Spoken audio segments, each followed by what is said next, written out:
Chapter 9. And Ham divided amongst his sons, and the first portion came forth for Cush towards the east, and to the west of him for Mizraim, and to the west of him for Put, and to the west of him, and to the west thereof, on the sea for Canaan. And Shem also divided amongst his sons, and the first portion came forth for Ham and his sons to the east of the river Tigris, till it approaches the east, the whole land of India, and on the Red Sea on its coast, and the waters of Dedan, and all the mountains of Mebri, and Elah, and all the land of Susan, and all that is on the side of Pharnech, to the Red Sea, and the river Tena.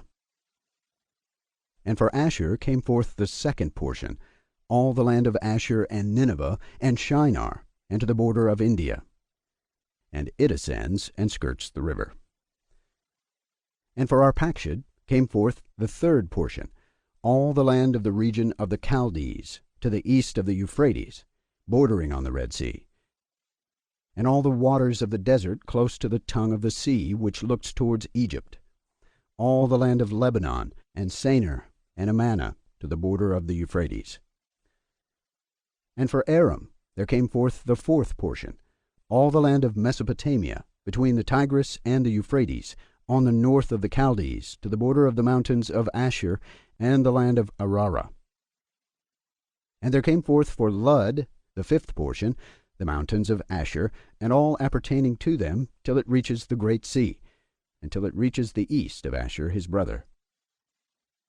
And Japheth also divided the land of his inheritance among his sons.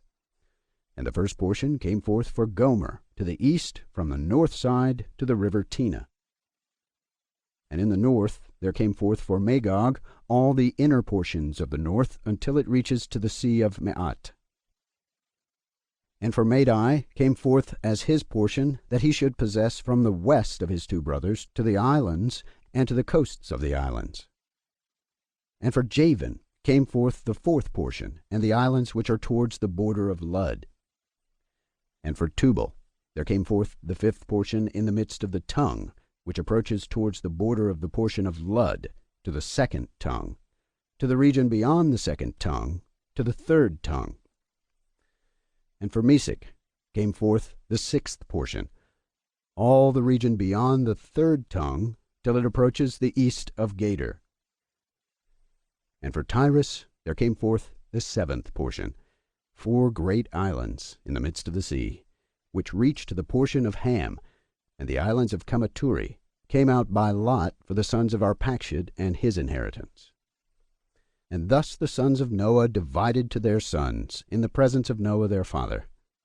And he bound them all by an oath, imprecating a curse on every one that sought to seize the portion which had not fallen to him by his lot. And they all said, So be it, so be it, for themselves and their sons forever throughout their generations, till the day of judgment, on which the Lord God shall judge them with a sword and with fire for all the unclean wickedness of their errors, wherewith they have filled the earth with transgression and uncleanness and fornication and sin.